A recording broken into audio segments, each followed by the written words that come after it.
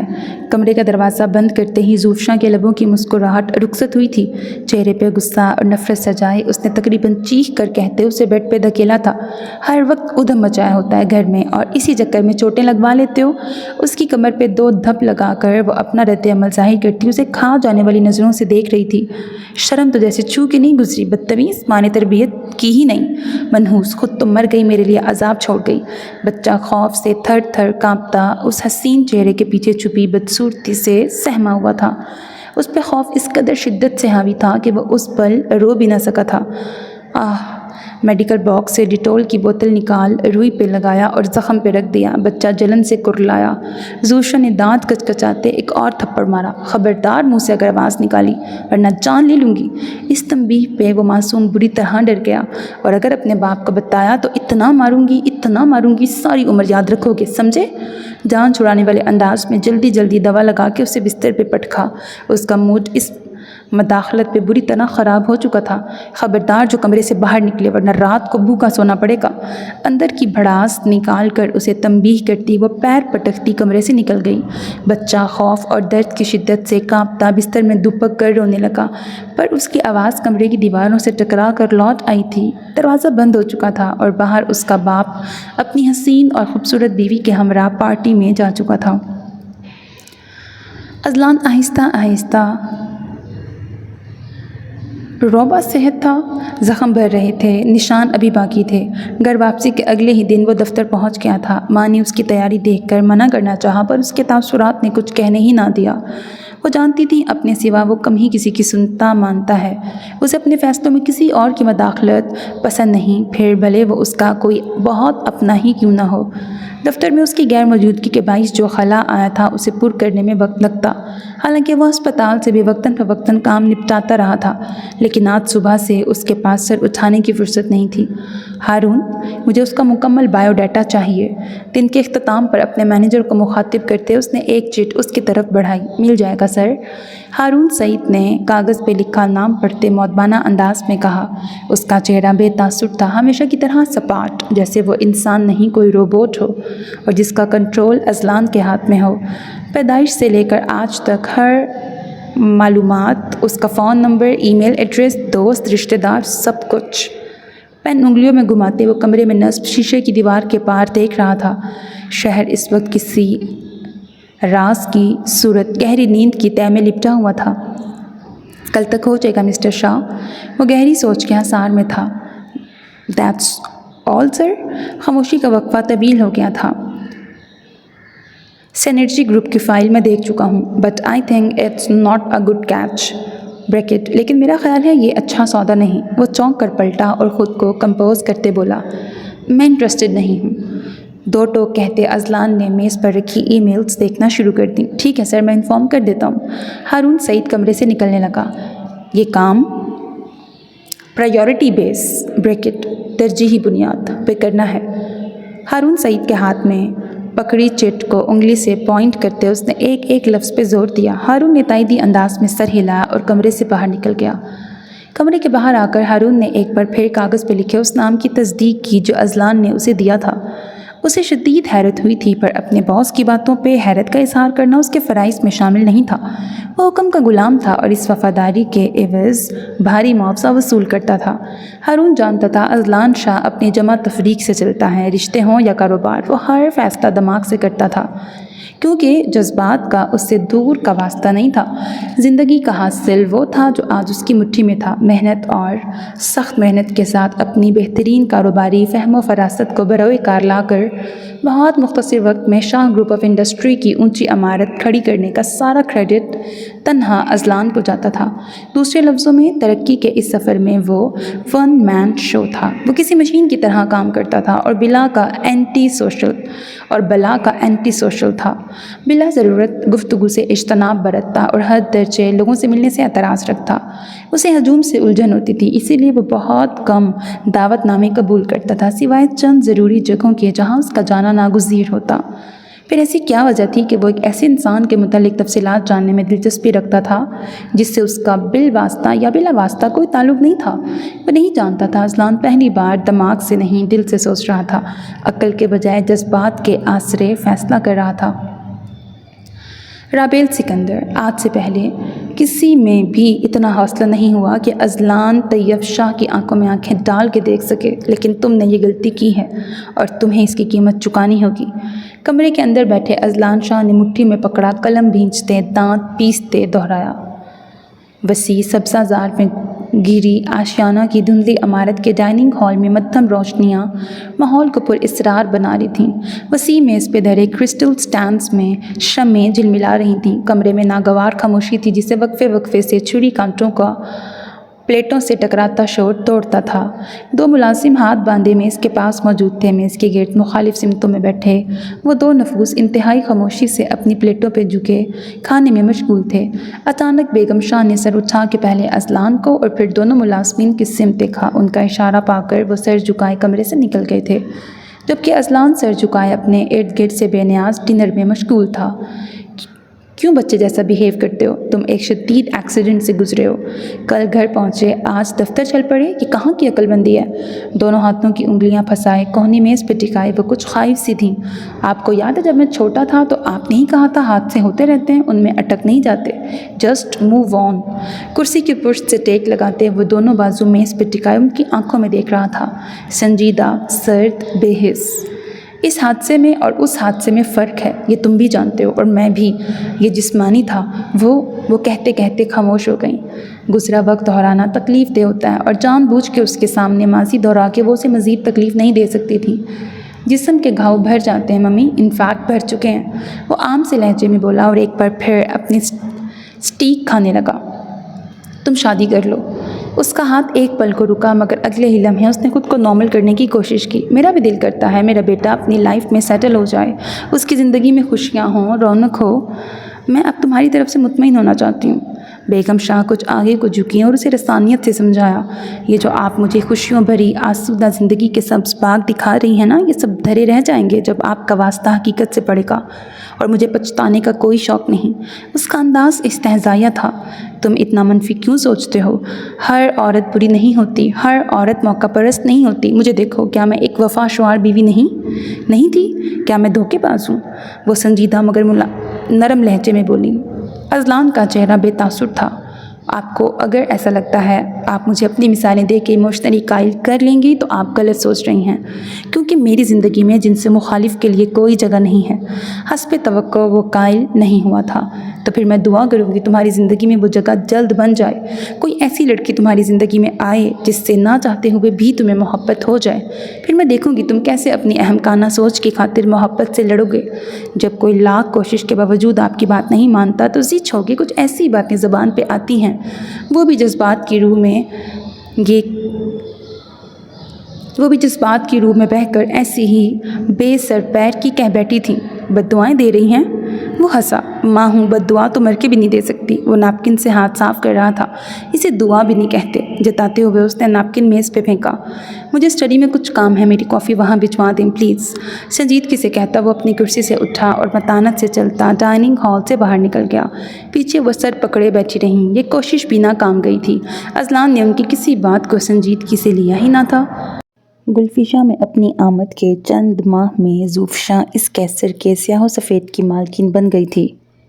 یہ اختیار اسے کسی اور نے نہیں، اس کے شوہر نے دیا تھا، جو اس پہ 100 جان سے فدا تھا۔ اپنی اداؤں، نرم لہجے اور بے پناہ حسن کی بدولت وہ اس کی زندگی اور دل دونوں میں اپنا مقام بنا چکی تھی۔ وہ اس کی سنگت میں خوش اور مطمئن تھا۔ اپنی پہلی شریک حیات کی 10 سالہ رفاقت کو بھولنے میں 10 ماہ بھی تو نہیں لگے تھے اسے، اور اس کا زیادہ کریڈٹ زوفشاں کو جاتا تھا، جس نے اسے پیچھے مڑ کر دیکھنے ہی نہ دیا تھا۔ وہ ضرورت بن کر آئی تھی، پر خواہش بن چکی تھی۔ مرد کا دل ضرورت پہ مائل ہوتا ہے، پتہ ہی نہیں چلتا کب وہ ضرورت چاہت بننے لگتی ہے۔ کہنے کو تو یہ شادی اس نے فقط اپنے کم سن بیٹے کی وجہ سے کی تھی۔ ماں کی موت کے بعد اس کی زندگی میں جو جمود آ گیا تھا، اسے توڑنے کی خاطر ہی یہ فیصلہ کیا گیا تھا۔ دولت کی دیوی اس پہ مہربان تھی، اونچے حسب نسب کا ٹیگ نام کے ساتھ سجا تھا۔ ایسے میں اس کی پہلی شادی اور بیٹے پہ کون توجہ دیتا؟ اس تک بھی بے شمار اونچے گھرانوں کی نگاہ ٹکی تھی، پر اس کی نگاہ انتخاب زوفشاں تھی، جس سے اس کی ملاقات اتفاقاً ہوئی تھی۔ بہار اپنی چھب دکھلا کر رخصت ہو رہی تھی۔ پیڑوں پہ نئی کونپلیں پھوٹ کر سنہری ہو چکی تھیں۔ انہی دنوں وہ اپنی سائٹ کے معائنہ کے لیے اسلام آباد گیا تھا، اور وہاں سے ایک دن کے لیے بھوربن، جہاں اسے زوفشاں ملی، وہ وہاں گھومنے پھرنے آئی تھی۔ اس کا ایک روزہ قیام ایک ہفتے میں کیسے بدلا، یہ تو بس وہ جانتا تھا، مگر اس مختصر وقت میں وہ زوفشاں سے شادی کا پختہ ارادہ کر چکا تھا۔ وہ اس کے متعلق بہت زیادہ نہیں جانتا تھا، مگر جتنا جانتا تھا اس کے اطمینان کے لیے کافی تھا۔ وہ کسی اونچے خاندان سے تعلق نہ رکھنے کے باوجود بات چیت اور مزاج میں شہزادیوں سی آن پان رکھتی تھی۔ اس کا انداز، اس کا آفاقی حسن اور سب سے بڑھ کے دلچسپ گفتگو سامنے والے کی توجہ بٹورتے تھے، اور وہ جو خود کو بہت سنجیدہ مزاج اور رکھ رکھاؤ والا سمجھا جاتا تھا، اس کی انہی خصوصیات پہ کھنچتا چلا گیا۔ اسے شادی کا فیصلہ دل و دماغ کا یکجا تھا۔ زوفشاں اس کی پہلی شادی اور بچے سے باخبر تھی، اور اسے کوئی اعتراض بھی نہیں تھا کہ وہ خود اس کے قدموں میں دل ہارنے کا دعویٰ کر چکی تھی۔ شادی کے اوائل دنوں میں ہی وہ جان چکا تھا کہ اس کی بیوی اس سے بڑھ کر اس کے بیٹے کا خیال رکھتی ہے، اور ایسا تھا بھی۔ چند ہی دن میں بچہ اپنی نئی ماں سے ہر درجے مانوس ہو چکا تھا۔ وہ اس کے سونے، جاگنے، کھانے پینے، حتیٰ کہ اسکول تک کے معمولات کا خیال رکھتی۔ آہستہ آہستہ گھر کا سارا انتظام سرک کر زوفشاں کی جھولی میں آ گرا تھا۔ وہ اس پہ ہر درجے بھروسہ کرنے لگا تھا، اور اب یہ دل تھا کہ سینے سے نکل کر پارے کی طرح زوفشاں کی ہتھیلی پہ جا ٹکا تھا۔ وہ فقط دل نہیں، اس کی ذات پہ قابض ہو چکی تھی۔ اس کی من پسند ہونے کے باوجود وہ اس کے سامنے کسی داسی کی طرح رہتی، جو اپنی ذات، اپنا آپ اس پہ نچھاور کرنے کو تیار تھی۔ وہ دیوتا تھا اور زوفشاں پجارن، اس مندر کی جسے محبت کرنے والے دل کہتے ہیں۔ پر یہ سب ظاہری تھی۔ زوفشاں کا باطن، اس کے ارادے وہ نہیں جانتا تھا۔ چہرے پہ خوبصورت سی مسکراہٹ سجائے اپنے میٹھے لہجے سے اپنے شوہر ہی نہیں، وہ اس گھر کے ملازموں تک کو اپنی مٹھی میں لیے گھوم رہی تھی۔ فقط چند ماہ میں ملازمین کی وفاداریاں بدل چکی تھیں۔ وہ اس کی آنکھ کے اشارے سمجھتے تھے، اس کے حکم پہ چلتے تھے، وہی کرتے تھے جو وہ چاہتی تھی، اور وہ کیا چاہتی تھی یہ کوئی نہیں جانتا تھا۔ کوئی جان بھی کیسے سکتا تھا، کیونکہ اس کے راز میں کوئی دوسرا شریک نہ تھا سوائے اس کے، جس کی پلاننگ پہ وہ یہ سب کچھ ہو رہا تھا۔ ایسا لگتا تھا درد کی شدت سے اس کا سانس رک جائے گا۔ وہ بری طرح تڑپ رہا تھا، سسک رہا تھا، پر بے بسی کی انتہا تھی کہ احتجاج نہیں کر سکتا تھا۔ وہ چیخ چیخ کر سب کو اکٹھا کر لینا چاہتا تھا، مگر آواز حلق میں اٹک گئی تھی۔ جلن کا احساس پل پل اسے موت کی طرف لے جا رہا تھا۔ اس کی قوت مدافعت لمحہ بلمحہ ختم ہوتی جا رہی تھی۔ آنکھوں کے سامنے اندھیرا ناچ رہا تھا اور پھر دھیرے دھیرے اس کا وجود کسی گہری کھائی میں گرتا چلا گیا۔ وہ لرز کر بستر سے اٹھا تھا، پورا جسم پسینے میں بھیگا ہوا تھا اور خوف سے بری طرح کانپ رہا تھا۔ اس کا تنفس تیز چل رہا تھا۔ کمرے کی خاموشی میں اس کی تیز سانسوں کی آواز گونج رہی تھی۔ سالوں بعد بھی وہ لمحے اپنی پوری جزیات کے ساتھ اس کے ذہن کے پردوں پہ نقش تھے۔ ہر ایک پل نشتر تھا جو آج بھی دل و دماغ کو چھل نہیں کرتا اس کی خاموش زندگی میں زہر گھول رہا تھا۔ زندگی بہت آگے بڑھ کر بھی آج وہیں کھڑی تھی، ڈری، سہمی اور خوف زدہ۔ وہ بھی 10 منٹ پہلے دفتر سے گھر پہنچا تھا، لباس تبدیل کر کے لاؤنج میں آیا تو زوفشاں اسی کی منتظر تھی۔ سنیے جی، یہ سفیان ہے، میں نے آپ سے ذکر کیا تھا، میرے خالہ زاد بھائی۔ اس کے ساتھ 27-28 سال کا ایک آدمی تھا جو لباس اور صورت شکل دونوں سے ہی واجبی سے لگتا تھا۔ زوفشا نے مسکراتے ہوئے اس کا تعارف کرایا۔ ارے ہاں، یہ آ گئے، نائس ٹو سی یو۔ اس نے آنکھیں سکیڑ کر ذہن پہ زور ڈالا اور پھر اچانک اسے یاد آ گیا۔ زوفشا اکثر اس سے اپنے خاندان والوں کا ذکر کرتی تھی۔ یوں تو اس کا اس دنیا میں ایک بڑی بہن کے سوا دوسرا کوئی نہ تھا۔ اپنے والدین کی وفات کے بعد وہی اس کا واحد آسرا تھی، جو دوسرے شہر رہتی تھی، اور اب اس سے ملنا جلنا نہ ہونے کے برابر تھا، پر اپنے ایک کزن کا ذکر وہ اکثر کرتی تھی تو اس کی خالہ کا بیٹا تھا۔ ابھی چند روز پہلے بھی زوفشا نے اس کا تذکرہ کیا تھا، بریکٹ، اور یقیناً یہ سب گھڑی گھڑائی باتیں تھیں جو خود کو کور کرنے کے لیے بنائی گئی تھیں۔ شکریہ بھائی۔ سفید قمیض اور گرے پینٹ میں ملبوس شخص کے لہجے میں چاپلوسی تھی اور چہرے پر عیارانہ مسکراہٹ۔ دونوں ہاتھ مصافحہ کے لیے آگے بڑھائے وہ ضرورت سے زیادہ عاجزی دکھا رہا تھا۔ سفیان اور میری امی میں بہت پیار تھا۔ امی اور خالہ کی وفات کے بعد رابطے کم ہوتے گئے، لیکن اب یہ شہر آئے ہیں ملازمت کے لیے اور مجھ سے رابطہ کیا تو میں نے بلا لیا۔ ٹانگ پہ ٹانگ جمائے وہ صوفے پہ بیٹھ گیا۔ زوفشا بھی اس کے پہلو میں جا بیٹھی اور اس کا بازو تھامے مزید بولی، بھائی، تو کیا واقعی آپ کی کمپنی میں میرے لیے جگہ موجود ہے؟ ان دونوں کی تقلید میں سامنے والے صوفے پہ بیٹھتے وہ مصنوعی حیرت سے بولا، بھائی، اب زوفشا کی سفارش ہے تو گنجائش نکالنی ہی پڑے گی۔ ہماری بیگم کہیں اور ہم نہ مانیں، ایسے تو حالات نہیں۔ اس کی طرف دیکھتے وہ مسکرایا، جس پہ زوفشا نے اترا کر گردن اکڑائی۔ بہت بہت شکریہ بھائی جان۔ وہ ایک بار پھر اپنی نشست سے کھڑا ہوا اور آگے بڑھ کر کمر تک جھک کر اس سے دوبارہ ہاتھ ملایا۔ اس کی ممنونیت پہ مسکراتے اس نے ہاتھ کے اشارے سے اسے بیٹھنے کو کہا۔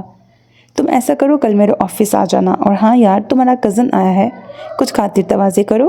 انداز ہلکا پھلکا تھا، ویسے بھی وہ خاصا کم گو تھا، اور پھر اس سسرالی رشتہ دار سے بار بار تشکرانہ کلمات سننا اسے بور کر رہا تھا۔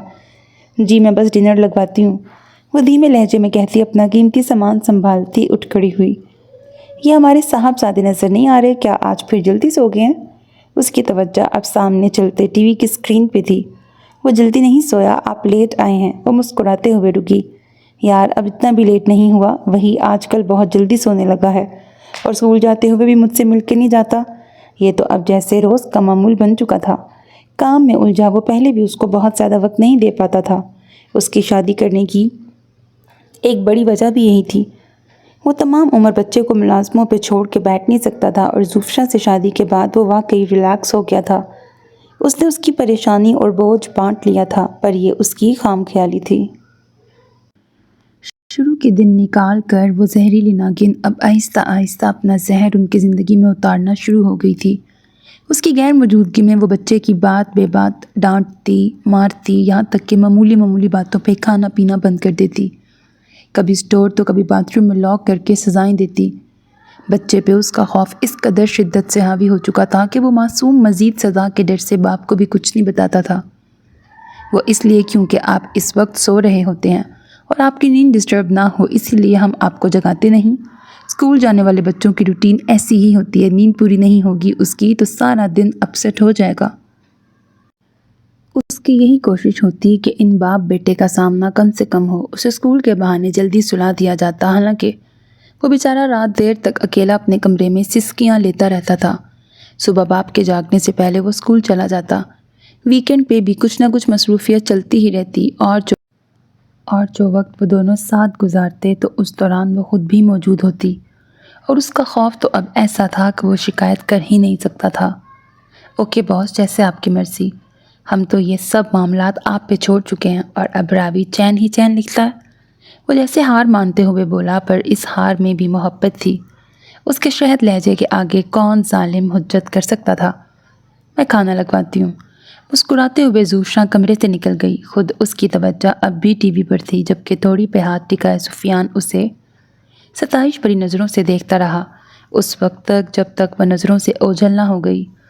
کوئی اور وقت ہوتا تو اس با کمال اداکاری پہ وہ باقاعدہ کھڑے ہو کے اس کے اعزاز میں تالیاں بجاتا۔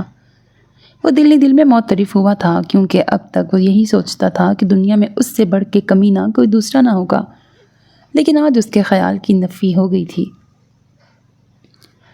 شیشوں سے جھانکتی دھند بھری خنک صبح کا سحر اپنی جگہ پر آفس کے اندر سینٹرل ہیٹر کی گرمائش سکون دیتی تھی۔ طبیعت خراب ہونے کے باوجود اذلان ابھی کچھ دیر پہلے ہی دفتر پہنچا تھا۔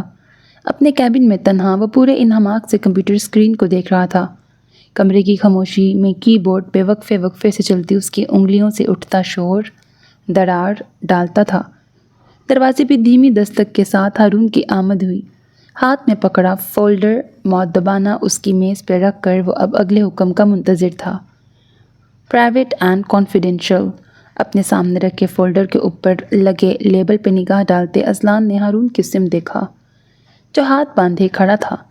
میز سے فولڈر اٹھا کے اس نے ابرو اچکائے ہارون کو دیکھا، جس نے تائیدی انداز میں سر ہلایا اور پھر جس خاموشی سے کمرے میں داخل ہوا تھا اسی خاموشی سے باہر چلا گیا۔ تھوڑی کو جاتے اذلان نے فولڈر کھولا، جس کے پہلے صفحے پہ ہیڈنگ کی صورت رابیل سکندر لکھا تھا اور نیچے اس کی تصویر چسپاں تھی۔ سرخ لباس پہ سفید اوور آل پہنے، ہونٹوں پہ سرخ لپسٹک اور کانوں میں سنگل سٹون سٹڈز۔ بال البتہ کھلے تھے۔ وہ اس بار بھی اسے واجبی ہی لگی تھی، لیکن اس کے چہرے کی دھیمی سی مسکراہٹ اور آنکھوں میں بلا کی شرارت اسے منفرد اور نمایاں کرتی تھی۔ جانے کیوں اس لڑکی میں اسے بلا وجہ انٹرسٹ ہونے لگا تھا۔ اگلے چند صفحات میں رابیل کے تمام کوائف درج تھے، اس کی عمر، والدین کے نام اور پیشے، بھائی بہن اور قریبی رشتہ داروں کے نام اور ان کے متعلق ضروری معلومات۔ وہ گہری نظروں سے ان کاغذات کا مطالعہ کر رہا تھا کہ ایک مقام پہ جا کے اس کی نظریں ٹھہر گئیں۔ کچھ سوچ کے اس نے انٹرکام اٹھایا۔ ہارون؟ دوسری جانب کال ریسیو ہوتے وہ عجلت میں بولا۔ سنرجی کو جواب بھیج دیا؟ اس کا انداز متفکرانہ تھا۔ نہیں سر، ابھی ڈرافٹ تیار کروا رہا ہوں۔ ہارون کی طویل پہ ایک سکون بھری سانس اس کے سینے سے خارج ہوئی۔ ہولڈ آن، میں وہ کمپنی خریدنا چاہتا ہوں۔ اس کا انداز دو ٹوک تھا۔ لیکن سر، ہارون معتجب سا ریسیور ہاتھ میں تھامے بیٹھا رہا۔ دوسری طرف رابطہ منقطع ہو چکا تھا۔ سفیان اگلے ہی دن اس کے شوہر کے ہمراہ دفتر پہنچ گیا تھا۔ زوفشاں کا حوالہ تھا، اسی لیے بنا کسی ہچکچاہٹ اسے اسسٹنٹ مینیجر کی پوسٹ پہ رکھ لیا گیا تھا۔ شروع کے چند دن تو کام سیکھنے اور دفتری معاملات سمجھنے میں گزرے، اور اس دوران سفیان نے اس پہ اپنا اعتبار کچھ انداز میں قائم کیا تھا کہ وہ اسے کئی معاملات میں براہ راست شامل کرنے کے ساتھ ساتھ اس سے صلاح مشورہ بھی کرنے لگا تھا۔ اس کے سامنے بھیگی بلی بنا سفیان اپنے مخصوص چاپلوسانہ انداز کی بدولت اس کی گڈ بکس میں داخل ہو چکا تھا۔ وہ اس شہر میں اجنبی تھا اور فی الوقت رہائش کا کوئی مناسب انتظام بھی نہ تھا، تو اس کے لاکھ منع کرنے کے باوجود ان دونوں نے اسے اپنے گھر کے گیسٹ روم میں ٹھہرایا ہوا تھا، اور اس طرح وہ گھر اور دفتر دونوں جگہ یکساں اثر انداز ہو رہا تھا۔ ظاہر ہے سفیان خود بھی یہی چاہتا تھا، آخر یہ سب بھی تو ایک پلان کا حصہ تھا۔ ایکسپو جرمنی میں اس کی شمولیت ضروری تھی، ایسے میں اس کی غیر موجودگی میں سفیان سے زیادہ قابل بھروسہ اور کون ہوتا جسے گھر اور دفتر دونوں کی نگرانی سونپی جاتی۔ پر وہ غافل یہ نہیں جانتا تھا کہ وہ اس چور کے ہاتھ اپنی تجوری کی چابی تھما کے جا رہا ہے، جو ایک لمبے عرصے سے اس پہ نقب لگائے بیٹھا تھا اور آج گھر کا بھیدی بن کر اسے برباد کرنے والا ہے۔ اس کی موجودگی میں بھی سفیان دیر تک دفتر میں اس کے ساتھ رہتا تھا، مقصد اس پر نظر رکھنا تھا، اور آج کل تو وہ ملک میں تھا ہی نہیں، لہٰذا وہ دیر سے ہی گھر پہنچتا تھا۔ 9 بجے وہ گھر پہنچا اور دھڑلے سے سیدھا زوفشاں کے کمرے میں جا گھسا۔ وہ ڈریسنگ ٹیبل کے سامنے بنی سنوری کھڑی خود کو ستائشی نظروں سے دیکھ رہی تھی۔ جب اس نے اسے باہوں کے گھیرے میں لیا، اوفو کیا کر رہے ہو، کسی کی نگاہ پڑ گئی تو قیامت آ جائے گی۔ اس نے احتجاج کیا پر اسے خود سے الگ نہ کیا۔ در پردہ وہ بھی اس شرارت سے محسوس ہوئی تھی۔ قیامت تو آ چکی ہے میری جان، اس ٹھاٹ بات میں کیا ستم ڈھا رہی ہو؟ میرا تو دل ہی ہاتھوں سے نکلے جا رہا ہے۔ اسے سینے سے لگاتے وہ گمبھیر لہجے میں بولا، اپنے دل کو ابھی قابو میں رکھو، منزل اتنی آسان نہیں، ذرا سی بے دہانی ساری بازی پلٹ سکتی ہے۔ اسے خود سے پرے دھکیلتی وہ مسکراتے ہوئے بیڈ پہ جا بیٹھی۔ نخرے کرنے لگی ہو میری رانی، ایسے کمال کی اداکارہ ہو تم، اس سیٹ کو کیا خوب قابو کیا ہے۔ سفیان بھی اس کے برابر بیٹھ گیا۔ چپ رہو، بنا بنایا کھیل مت بگاڑ دینا، دیواروں کے بھی کان ہوتے ہیں۔ زبشہ نے اس کے کندھے پہ ہلکی سی چپت لگائی۔ وہ لائے ہو؟ اچانک اسے یاد آیا تھا۔ سفیان نے اس بات میں سر ہلاتے جیب میں ہاتھ ڈالا۔ یہ لو۔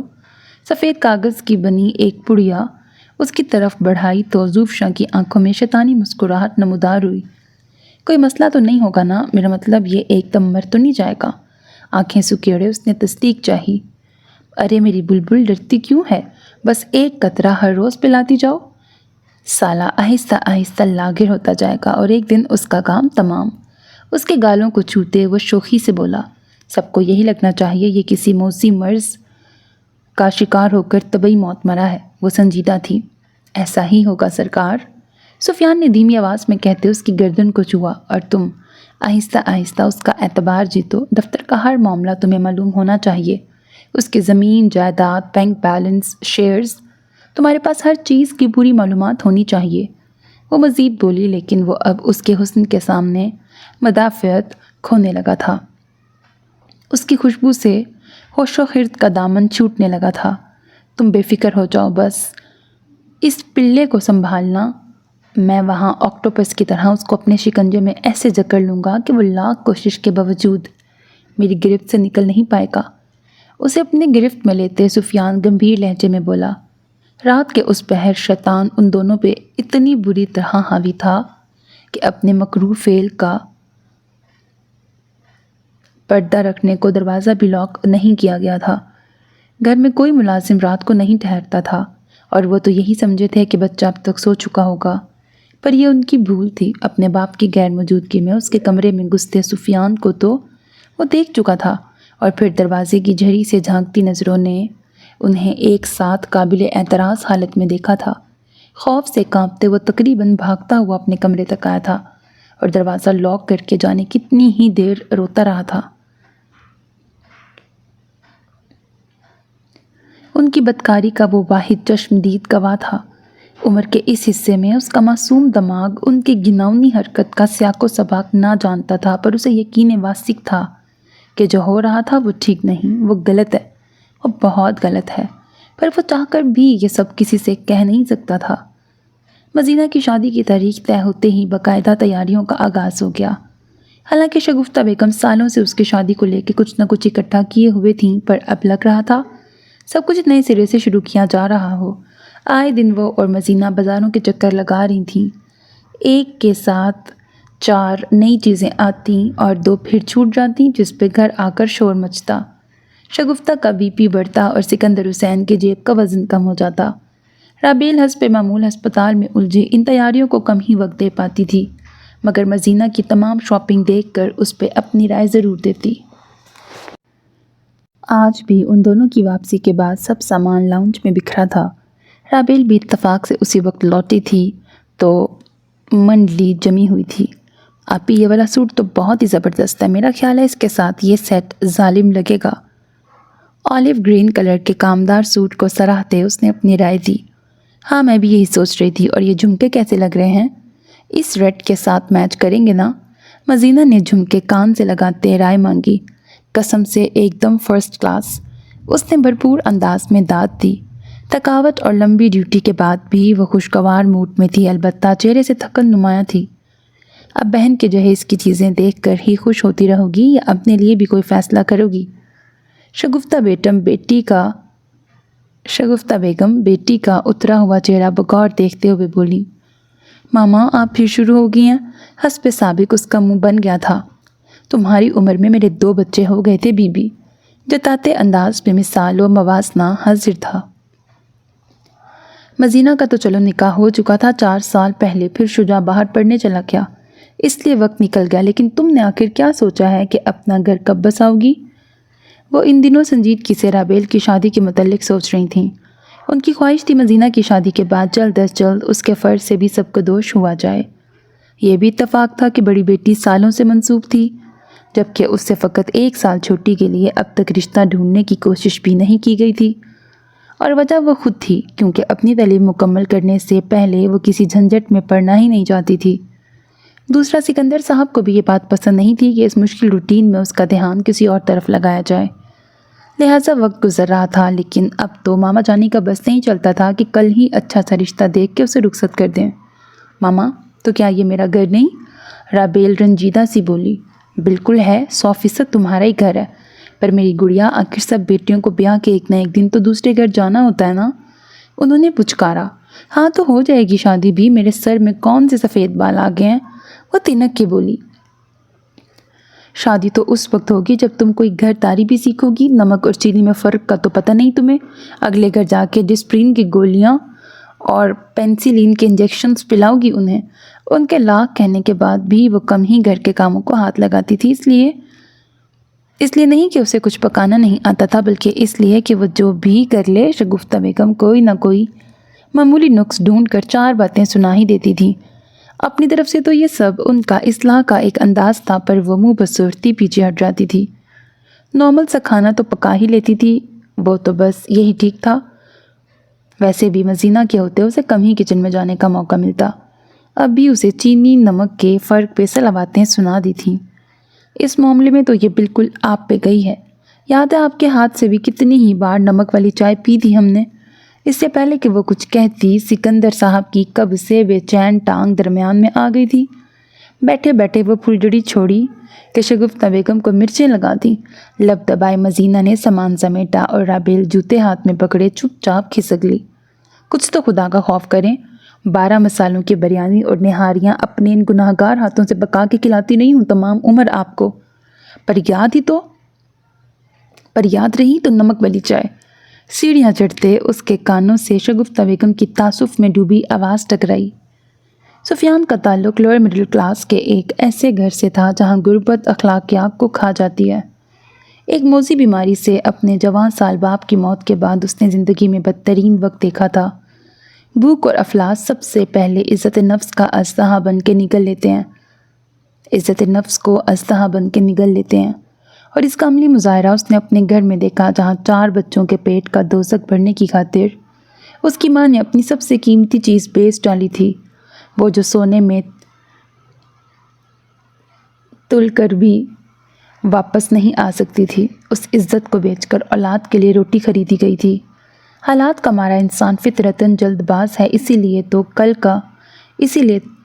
کا مفہوم نہیں جانتا۔ یہ سودا دنیا و آخرت دونوں میں خسارے کا تھا۔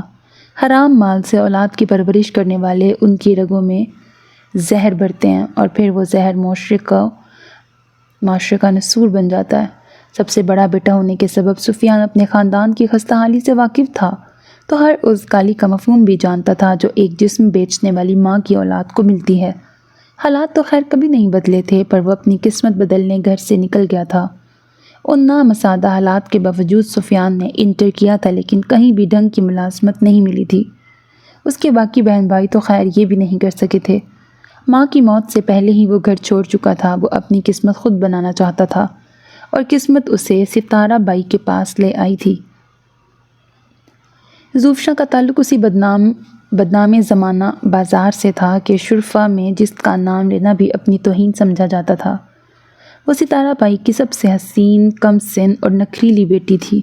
چونکہ اب اونچی پگڑے والوں کی اس بازار میں جاتے شان گھٹنے لگی، تو ستارہ نے بھی اپنا اصل ٹھکانہ چھوڑ کے شریفوں کی بستی میں سکونت اختیار کی۔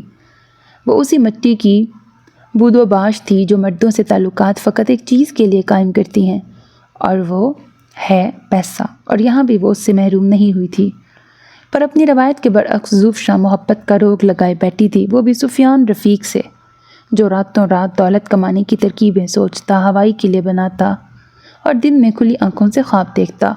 نئے علاقے میں رئیسوں کو ایسے گھروں کا راستہ سفیان کی بدولت پتہ چلتا، بدلے میں وہ اسے کچھ نہ کچھ عنایت کرتے۔ زوفشا کو اس کام میں دلچسپی نہ تھی، اسے سفیان کے ساتھ گھر بسانا تھا، بچے پیدا کرنے تھے۔ شریفانہ زندگی گزارنی تھی، اسی لیے ایک دن اس کی خاطر رات کے اندھیرے میں ستارہ بائی کا سارا زیور اکٹھا کر وہ سفیان کے ساتھ بھاگ گئی۔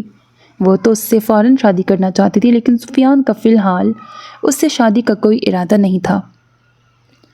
وہ غریب پیدا ہو کر غریب نہیں مرنا چاہتا تھا۔ زوفشاں جو ماں کا زیور لائی تھی وہ بھی اس کے لیے باعث تسلی نہ تھا۔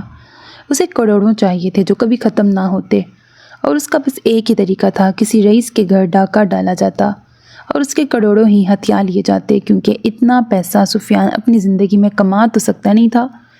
لہٰذا سوچ سمجھ کر پلان کے تحت ہمایوں بخت کا انتخاب کیا گیا تھا۔ بوربند میں زوفشاں کی ہمایوں بخت سے ملاقات اسی سازش کا حصہ تھی جس کا ماسٹر پلانر سفیان تھا۔ اسے زوفشاں میں اس لمبی چوڑی جائیداد سے بڑھ کر دلچسپی نہ تھی۔ ہمایوں بخت جیسی بڑی اسامی کو پھانسنے کے لیے زوفشاں کانٹے میں پھنسی بیٹ تھی، اور آج اس کی بدولت چند ماہ میں سفیان اس کے گھر اور دفتر دونوں میں جگہ بنا چکا تھا۔ اگلا مرحلہ مشکل تھا، پر وہ دونوں پوری تیاری کر چکے تھے، لیکن جس راز کو وہ دونوں اب تک چھپاتے آئے تھے اس میں کوئی تیسرا شریک ہو چکا تھا۔ موسم نے کروٹ بدلی تو سورج نے اپنی چھب دکھلائی۔ بہار کی آمد تھی، ایسے میں پورا شہر کاسنی اور پیلے پھولوں کے رنگوں سے سجا تھا۔ موسم بدلا تھا پر زندگی کا معمول نہیں۔ اپنا راؤنڈ مکمل کر کے وہ اسٹاف روم میں چلی آئی۔ اتفاق سے کمرہ خالی تھا تو صوفے پہ پاؤں سمیٹ کر بیٹھ گئی۔ آج تو آنکھیں بھی نیند سے بوجھل ہو رہی تھیں۔ اسی وقت ڈاکٹر عاصم کمرے میں داخل ہوا۔ ہاتھ میں 2 مگ تھام رکھے تھے۔ یہ لیجیے آپ کی چائے۔ آتے ہی ایک کپ رابیل کی طرف بڑھایا۔ تھینک یو سو مچ۔ اس وقت سچ میں اس کی طلب ہو رہی تھی۔ کپ تھامتے رابیل نے تشکرانہ انداز میں کہا، کیا ہوا خیریت؟ دشمنوں کی طبیعت ناساز لگ رہی ہے؟ صوفے پہ بیٹھتے ڈاکٹر عاصم نے سوال کیا۔ رابیل کا چہرہ اور لہجہ دونوں ہی چگلی کھا رہے تھے۔ نہیں، بس تھکاوٹ بہت زیادہ ہے۔ آپ ہی کی شادی ہے نا، تو کاموں کا ایک انبار ہے، اور پھر یہ ڈیوٹیاں۔ گھونٹ بڑھتے رابیل نے ہلکے پھلکے انداز میں وضاحت کی، تو چھٹی لے لیں، میں کور کر لوں گا۔ ڈاکٹر عاصم نے تجویز کے ساتھ مدد کی آفر دی۔ Thank you so much. شادی کے لیے تو لیو اپروو ہے میری۔ ان دنوں آپ کو ہی مینیج کرنا ہوگا، لیکن ابھی تو کام چل رہا ہے۔ رابیل اس خلوص پہ متشکر تھی، پر چہرہ اب بھی اداس تھا، یا شاید متفکر۔ کیا بات ہے رابیل، آپ کو پہلے کبھی اتنا خاموش نہیں دیکھا۔ کیا کوئی اور بات بھی ہے؟ میں آپ کا دوست ہوں، آپ مجھ سے شیئر کر سکتی ہیں اگر مناسب سمجھیں تو۔ عاصم کو فکر ہوئی۔ ان دونوں کا برسوں پرانا ساتھ تھا، اور رابیل کم ہی اتنی سنجیدہ ہوتی تھی۔ بات ہے بھی اور نہیں بھی، رابیل نے بتانا شروع کیا۔ آج کل ماما روز میری شادی کا قصہ لے کے بیٹھ جاتی ہیں۔ پہلے تو بابا کی وجہ سے مذاق میں بات ٹل جاتی تھی، لیکن اب وہ بھی ان کے ساتھ مل چکے ہیں۔ یہ بات کوئی نئی نہیں تھی کہ شگفتہ بیگم اس کی شادی کا قصہ نکال کے بیٹھی ہوتی تھی، مگر کل رات جب سکندر صاحب نے بھی ان کی تائید کی اور رابیل کو سنجیدگی سے کوئی فیصلہ کرنے کا کہا تو وہ الجھ سی گئی۔ اب تک زندگی جن ہنگاموں میں الجھی ہوئی تھی، شادی کے متعلق دھیان گیا ہی نہیں تھا۔ اب سیٹ ہونے والی بات تھی بھی اور نہیں بھی تو پھر؟ عاصم تشویش سے بولا۔ رابیل کے لیے اس کے دل میں جذبات دوستی سے بڑھ کے تھے۔ یہ اور بات وہ کبھی کھل کے اظہار نہیں کر پایا تھا، کیونکہ رابیل کا مزاج عام لڑکیوں سے قطعاً مختلف تھا، پر عاصم کی پسندیدگی دراصل محبت تھی۔ بس پھر کیا، ماما کی وارننگ ہے، اس بار جو پہلا رشتہ میرے لیے آیا اس کے ساتھ مجھے کان پکڑ کے رخصت کر دیا جائے گا۔ رابیل بے بسی سے ہنسی۔ رابیل، میں آپ سے کچھ کہنا چاہتا تھا کافی عرصے سے، لیکن بس شاید اب وقت آ چکا کہ عاصم اپنے دل کا حال رابیل کو کہہ سنائے، ورنہ یہ خاموشی اس کے مخالف ہو جاتی۔ کچھ سوچ کر اس نے بات کا آغاز کیا، لیکن قاصد کو دیکھ کر جملہ ادھورا چھوڑ دیا۔ ڈاکٹر صاحبہ، یہ پیکٹ آپ کے لیے آیا ہے۔ قاصد نے ایک چھوٹا سا پیکٹ رابیل کی طرف بڑھایا جو خوبصورت گفٹ پیپر میں لپٹا ہوا تھا۔ میرے لیے؟ رابیل نے تحیر سے پہلے اس سنہری پیکٹ کو دیکھا، پھر ایک نگاہ سامنے بیٹھے عاصم پہ ڈالی۔ جی، کوئی آدمی ریسیپشن پہ دے کے گیا تھا، اس پہ آپ کا نام بھی لکھا ہے۔ قاصد نے وہ بتایا جو اس کے علم میں تھا۔ اسٹرینج، پیکٹ پہ واقعی رابیل کا نام لکھا تھا۔ اچھا جی، شکریہ۔ پیکٹ کو الٹ پلٹ کرتے رابیل نے قاصد سے کہا۔ وہ الٹے قدموں واپس لوٹ گیا۔ کس نے بھیجا؟ عاصم نے سوال کیا۔ اس کی بات تو خیر ادھوری ہی رہ گئی تھی۔